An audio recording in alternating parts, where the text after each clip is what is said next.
baik, insya Allah kita termasuk di dalamnya. Beberapa hal yang ingin kita ungkap. Pertama, permasalahan dunia hari ini. Yang kedua, syarat menjadi khairu ummah, sebaik-baik umat, ada syaratnya. Yang ketiga, kita ambil sampel atau contoh-contoh tokoh umat terbaik. Kalau nggak ada contoh, Pak, kita itu susah. Itu pentingnya contoh. Jadi kalau nggak contoh, istilah orang kadang dikenal nih Pak, omon-omon, omdo, omong doang. Ada contohnya. Yang ketiga, umat terbaik itu cirinya menjadi pemersatu umat. Yang keempat, kita bicarakan bintang kepemimpinan dari umat terbaik. Jadi bintang kepemimpinan. Yang kelima, bintang penerang hidayah. Dan keenam, ketujuh masih panjang lagi. Saya minta doanya, ingin merencanakan membuat satu tulisan, ya mungkin semacam buku kecil aja. Moga-moga bisa tuntas sebelum Allah cabut nyawa saya. Bapak Ibu yang Allah muliakan, pertama kita sedikit membicarakan tentang problem diri saya, diri kita, problem keluarga kita, problem masyarakat kita, problem yang berikutnya problem negara, baik negara yang sifatnya nasional sampai internasional. Sebab dalam Islam itu institusi terbesar yang disebut daulah tidak bersifat lokal, tapi global, mendunia, internasional. Problem yang paling mendasar pada diri umat Islam, kita nggak bicara umat di luar Islam, kita umat Islam. Imam Ibnu Abdul Bar Al-Andalusi, beliau menyampaikan satu maklumat, ya akhi, wahai saudaraku, inna minar rijali bahimatun, sesungguhnya dari sebagian rijal, yang maksud rijal ini adalah manusia, bahimah itu menjadi binatang,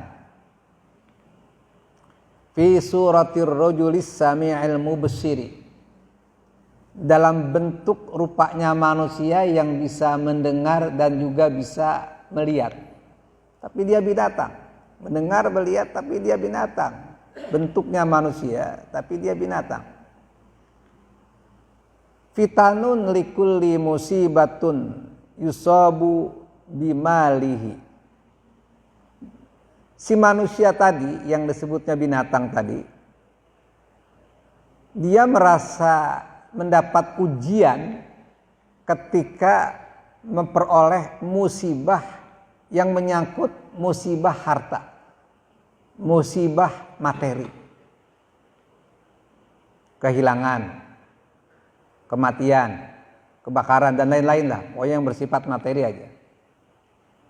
Fa idza yusabu bidinihi, akan tetapi apabila menyangkut musibah agama, lam yas'uri, dia tidak merasakan kalau itu musibah.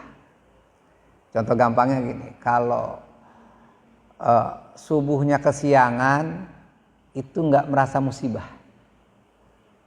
Padahal menurut beliau, subuh kesiangan itu musibah yang sangat besar. Istilah kata lebih baik, ini bahasa kasarnya, lebih baik hilang semua harta daripada hilang subuh. Bahkan Imam Syafi'i sering saya sampaikan, malamnya nggak tahajud aja musibah berat. Ini jauh banget dengan saya, dengan kita Pak, betul nggak Pak? Nah, itu. Pokoknya yang menyangkut agama bagi para ulama itu adalah musibah berat. Nah ini orang yang dalam bentuknya manusia tapi itu bersifat binatang, itu merasa ujian kalau yang menyangkut dunia. Tapi kalau udah menyangkut agama, itu nggak merupakan musibah. Ini problem. Umat-umat terdahulu, ya dari Rasulullah bersama sahabat, masa tabi'in, itu menjadi masa yang terbaik karena mereka semua kalau udah menyangkut agama itu musibah yang tidak boleh terjadi. Nggak boleh terjadi. Lah kalau kita lagi-lagi musibah agama itu bukan sesuatu musibah. Biasa-biasa saja. Itulah yang membuat mereka menjadi umat terbaik. Ketika umat Islam kita urusan dunia musibah, urusan agama bukan musibah, ini jangan-jangan kita ini menjadi umat terbaik, tapi faktanya menjadi umat terburuk. Ini terjadi rasanya Pak. Ya Pak Anang, sudah terjadi belum? Di masa Nabi, sahabat tabi'in, ketika menyangkut masalah agama rusak, itu menjadi musibah berat. Makanya mereka jadi umat terbaik. Ummatan khaira ummah, sebaik-baik umat. Pertanyaannya, kita ini Pak, subuh kesiangan, enggak sholat tahajud. Ya. Kebohongan di mana-mana. Fitnah jalan terus. Ini musibah bukan? Kita belum menganggap itu musibah Pak. Makanya itulah yang membuat bisa jadi ini kita sudah diangkat oleh Allah sebagai umat terbaik, tapi faktanya kita umat terburuk. Na'udzubillahi summa na'udzubillah. Bahkan ada satu hadis Rasulullah, umat terbaik itu adalah umat yang siratal mustaqim, fokus ketauhidannya mulus, tidak bergeser kecuali hanya kepada Islam.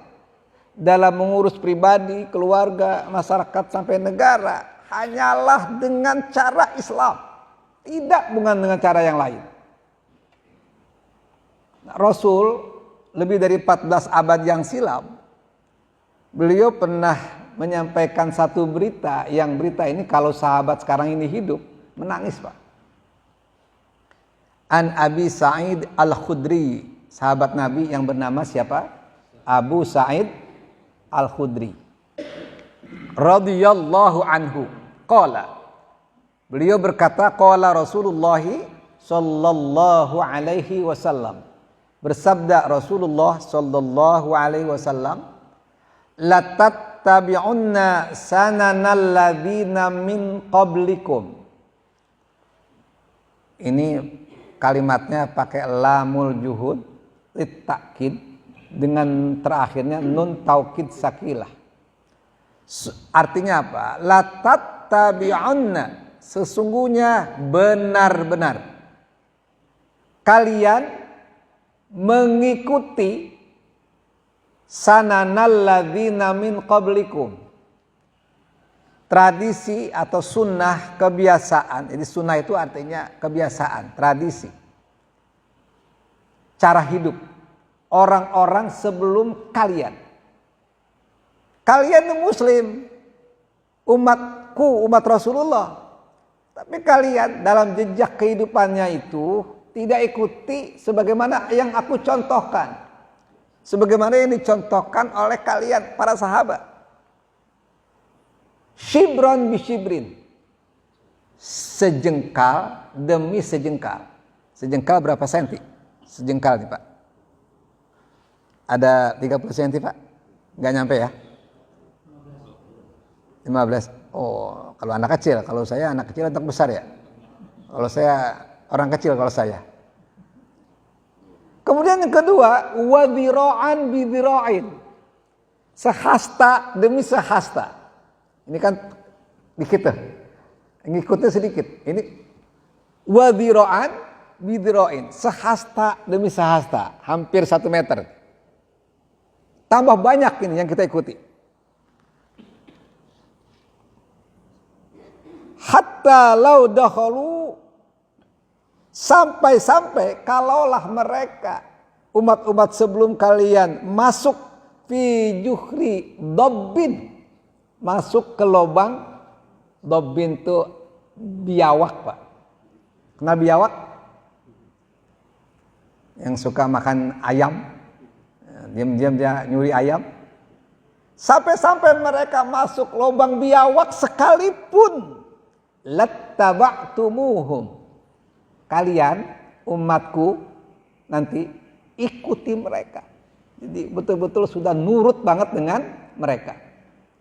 Kalian ikut betul sampai lubang biawak pun mau. Kulna, kami bertanya, ya Rasulullah, ini sahabat bertanya, ya Rasulullah, wahai Rasulullah, al-Yahud wan Nasara, apakah Yahudi dan Nasara yang kami ikuti ya Rasulullah? Qala, Rasul menjawab, paman, memang siapa lagi kalau bukan mereka yang kamu ikuti? Jadi ketika Yahudi Nasara ikut masuk ke lubang biawak, kita pun ikut. Kira-kira enak gak masuk ke lubang biawak? Enak gak? Mengapa? Gelap. Berbahaya pun ikut. Padahal kita udah hafal banget ayatnya. 120, suratnya surat Al-Baqarah. Betul ya Pak? A'udzubillahi minasyaitonirrajim.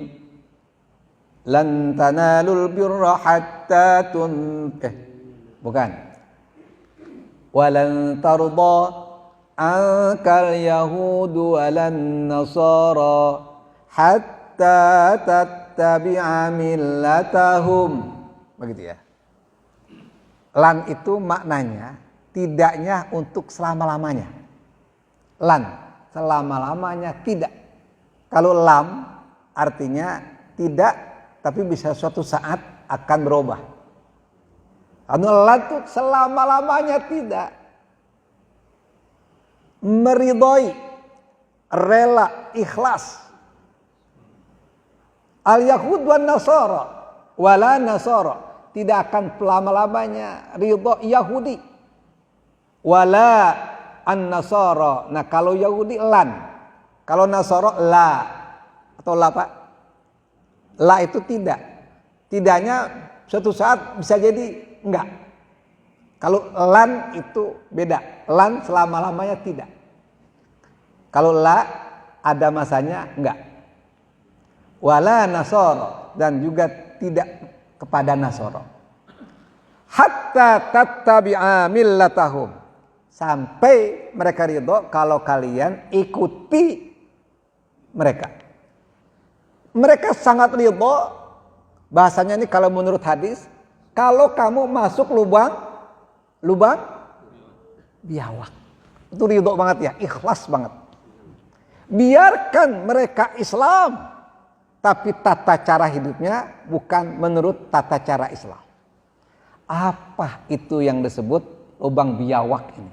Sehingga kita tersihir, merasa bahagia, merasa nyaman di lubang biawak itu. Ini problem kita, Pak. Seluruh dunia Islam apakah sudah mengalami? Rasa-rasanya iya. Kasus atau kejadian Palestina saja nggak tuntas-tuntas, Pak. Betul nggak, Pak?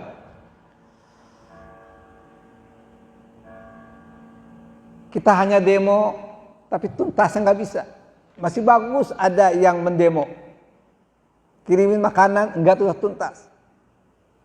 Jadi apa supaya tuntas problem saudara kita di Palestina? Lalu tidak hanya problem Palestina, problem kita sendiri di negeri Indonesia punya problem juga sebenarnya. Cuman seringkali kita nggak sadar kalau kita punya problem. Di awal tadi, ya, Syekh Ibnu Abdul Bar Al-Andalusi, problem kita yang paling mendasar adalah ketika musibah agama biasa-biasa saja. Tapi kalau sudah menyangkut musibah dunia, baru kita marah. Baru kita merasa ini ujian. Ini problem kita. Bapak Ibu yang Allah muliakan. Semua negeri-negeri Islam termasuk Indonesia, negeri kita, itu yang paling mayoritas umatnya. Ini sesungguhnya dalam kondisi musibah yang sangat besar. Bapak, Ibu, ini Ustadz Anang, kita kepengen Indonesia emas 2045. Pilpres, pilkada sudah berjalan berapa kali ini Pak? Udah berapa kali pilpres dan pilkada? Udah lebih 10 kali ya? Apa belum? Kelihatannya justru dengan hadirnya pilpres dan pilkada, ini justru semakin semrawut Pak. Di antaranya kalau menganalisa, utang negara makin melejit karena harus membiayai yang sangat besar. Itu berapa triliun sekali pesta demokrasi. Belum lama kita pilkada, seluruh daerah itu juga harus ngutang. Belum lagi calonnya, setiap calon itu harus pakai modal. Calon wali kota habis nggak 10 juta? Habis ke 100 juta? Habis ke 1 miliar? Pak Anang, udah nanya belum? Itu bisa lebih dari sekian M Pak. Saya membayangkan, ini jadi kasihan juga. Kalau saya ini adalah seorang calon gubernur atau calon wali kota, calon bupati, itu saya tertekan Pak. Saya nggak bisa mengandalkan kemampuan saya, mengandalkan akhlak saya. Tapi itu nggak akan laku kecuali ada satu syarat. Saya harus punya modal yang besar. Kalau nggak punya harus pinjam kepada pemilik modal, kepada kapitalis, atau kepada konglomerat, bohir, atau istilah sekarang itu oligarki. Kalau nggak akan menang saya. Itu tertekan saya. Betul Pak Wajidin? Betul Pak? Saya kampanye, saya nggak bisa berbuat apa-apa kalau saya nggak ngasih uang sepeser pun kepada orang yang ikut acara itu. Minimal ngasih bingkisan lah, ya kerudung atau apalah. Ya. Itu kan pakai modal, tambah lagi sekian rupiah satu amplopnya. Itu kayaknya semacamnya wajib, harus. Saya tanya Pak, memberikan seperti itu sedekah atau nyuap? Pak Wahyudin ini sedekah atau nyuap? Nggak tahu dah jawabannya ya. Kali ini fakta Pak, fakta. Dan ini tidak ada di dunia Islam, tidak ada. Dari zaman Rasul, sahabat sampai tabi'in nggak pernah terjadi sistem Islam itu seorang pemimpin mesti pakai uang, nggak ada Pak. Bahkan nggak boleh sama sekali. Haram menggunakan uang. Kalau sekarang itu semacamnya wajib Pak. Betul Pak Wahyu?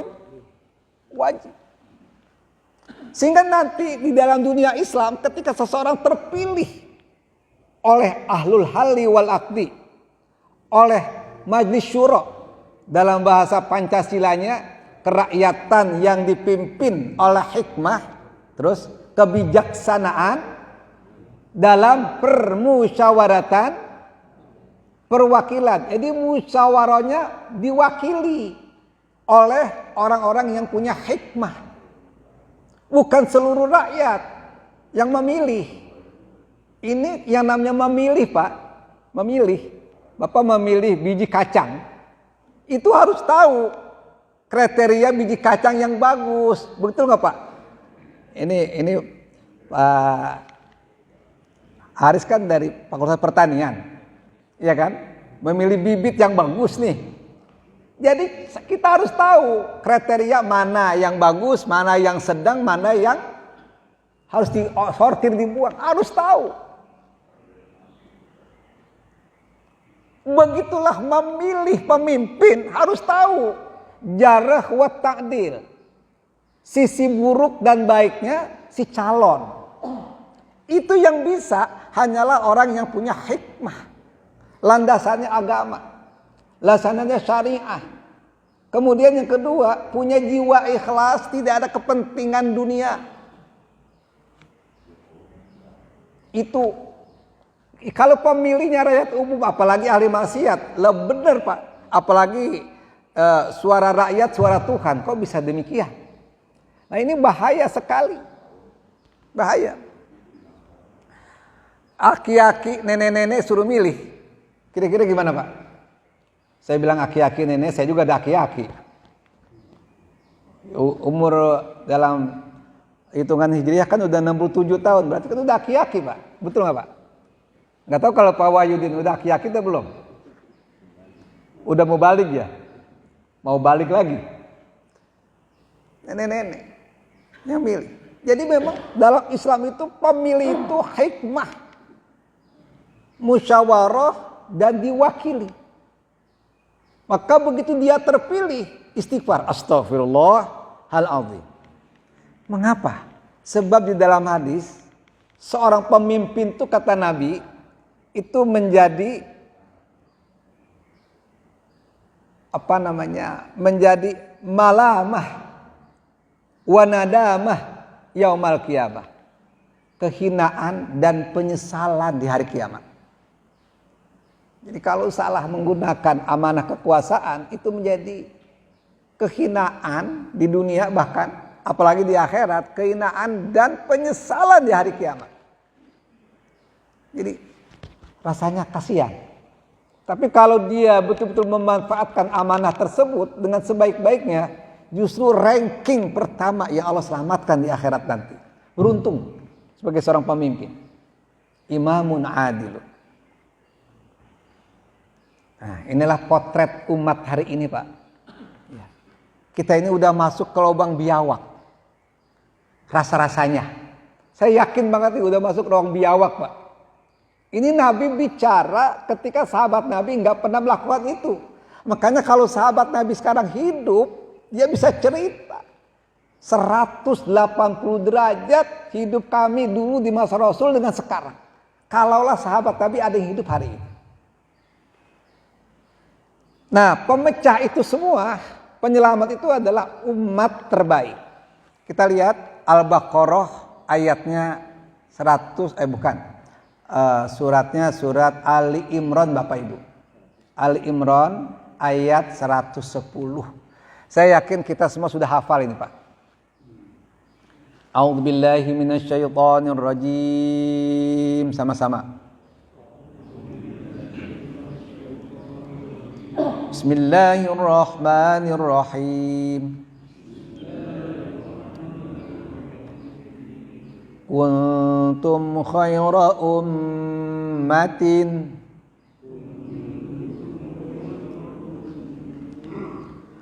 ukhrijat linnasi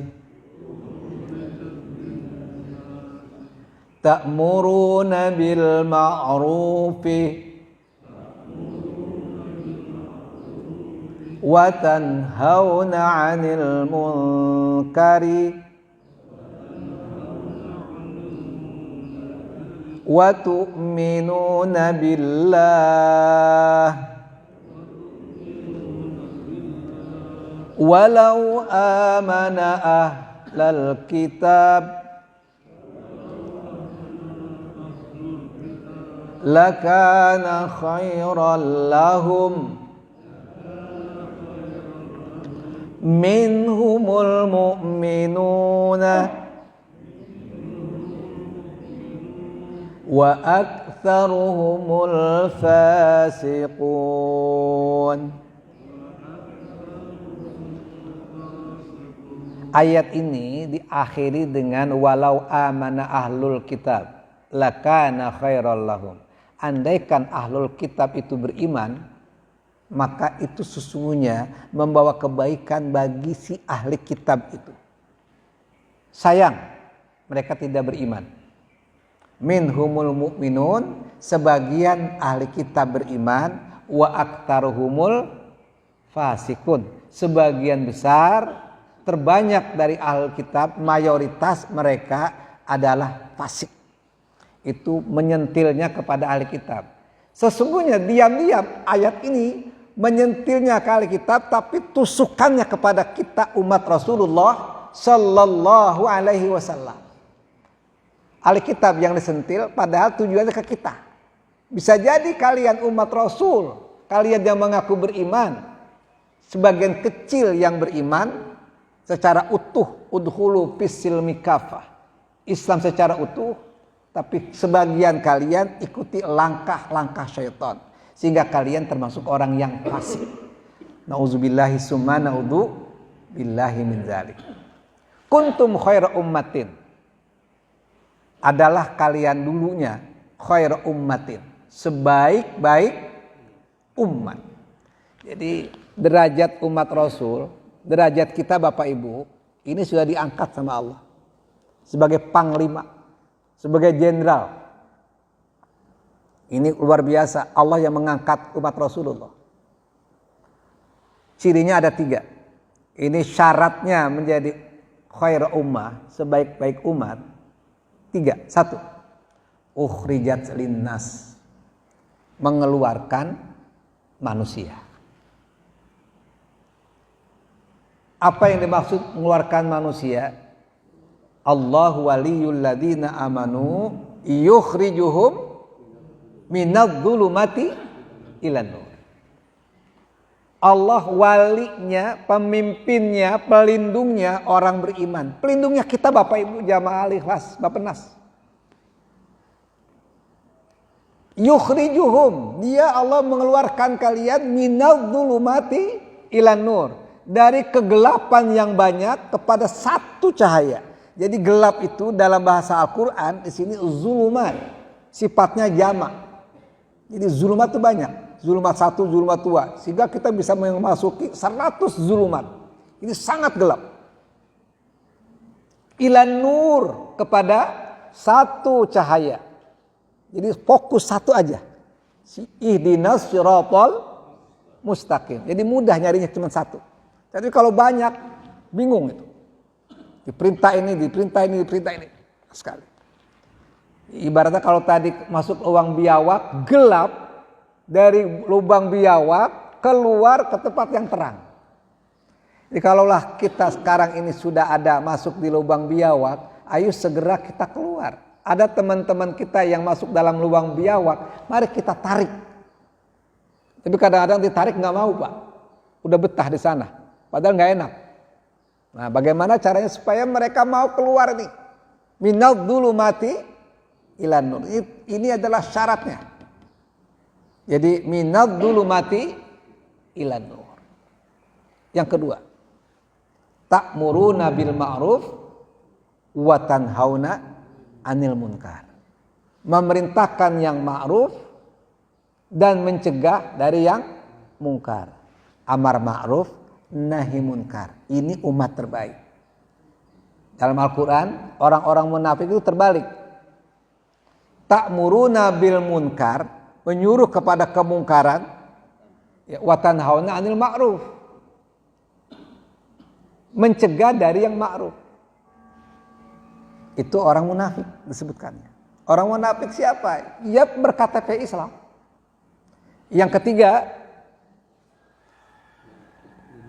watu minuna, kamu betul-betul beriman kepada Allah, tidak kepada yang lain. La ilaha illallah, tidak ada kecuali hanya kepada Allah.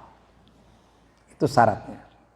Yang kedua, sekarang bicara yang ketiga tentang contoh. Contoh atau sampel-sampel umat terbaik. Kita sedikit bicarakan umat terbaik dari masa Nabi Adam sampai Nabi Isa. Umat terbaik dari masa Nabi Adam, orang-orang contoh, tokoh-tokohnya, kan ada Habil, ada Qabil. Ikutilah langkah si Habil. Yang mukhlis, yang ikhlas, yang betul-betul beribadah hanya kepada Allah. Ikuti ketaatannya kepada Rasulnya, yaitu Nabi Adam alaihis salam. Meskipun Qabil ini, Habil ini ya dibunuh oleh si Qabil. Terus masuklah masa Nabi Nuh. Ikutilah ya pengikut Nabi Nuh. Nabi Nuh sih udah pasti ini pengikut Nabi Nuh. Jangan ikuti Kan'an dari anak Nabi Nuh. Terus sampai Nabi Musa. Ikutilah pengikut Nabi Musa. Jangan ikuti walaupun saudara sepupu Nabi Musa, siapa namanya? Korun. Korun itu orang Bani Israel. Saudara sepupu Nabi Musa. Tapi beliau menjadi konglomerat. Mengapa jadi konglomerat? Karena beliau menggandeng Fir'aun dari Bani Kipti. Ini umat terburuk. Umat terbaik adalah pengikut Nabi Musa yang setia. Terus sampai Nabi Isa. Sebelum Nabi Isa itu ada yang namanya Tolut. Tolut itu adalah tokoh terbaik. Sampai diperas orang yang terbaik bersama Tolut itu begitu menyeberangi laut, menyeberangi sungai, ada yang lulus menjadi tentara Tolut, ada yang gagal menjadi tentara Tolut. Yang lulus ketika menyeberang sungai ada pesan kata Tolut, nanti kita berperang melawan Jalut, sebelum berperang kita melewati sebuah sungai, siapa yang minum air sungai bukan termasuk tentara saya. Tapi siapa orang yang terbebas tidak minum air yang jernih, yang nyep kalau diminum, enggak minum, maka termasuk tentara saya. Fasyaribu minhum illa qalilam minhum. Kebanyakan dari pengikut Tolut banyak yang minum air sungai, sedikit sekali yang tidak meminumnya. Ini saringan, Pak. Jadi umat terbaik sedikit sekali. Dan ternyata mereka kamin fi'atin qalilatin ghalabat fi'atan katsiratan biidznillah. Betapa banyak kelompok kecil mengalahkan kelompok besar. Tolut dengan tentaranya yang sedikit bisa mengalahkan Jalut yang zalim. Disitulah ada Daud alaihi salam yang nantinya Daud menjadi menantunya Tolut. Hasil pernikahan dari seorang Nabi Daud kepada putrinya Tolut punya anak yang luar biasa. Siapa? Nabi Sulaiman alaihi salam. Itu umat terbaik. Terus sampai Nabi Isa. Sebelum Nabi Isa, setelah Nabi Isa itu ada umat terbaik. Contohnya siapa? Ashabul Kahfi. Masuklah di masa Rasul. Tentu kita sebutkan Pak, para sahabat-sahabat Nabi semuanya adalah umat terbaik. Ada Khadijah, Abu Bakar, Umar, Utsman, Ali dan seterusnya. Umat terbaik. Terus masa umat terbaik diantaranya di masa tabi'in, masa keemasan Islam, 800 tahun dari Nabi meninggal dunia, kurang lebih muncullah seorang anak muda berusia 21 tahun yang disebut Muhammad Al-Fatih.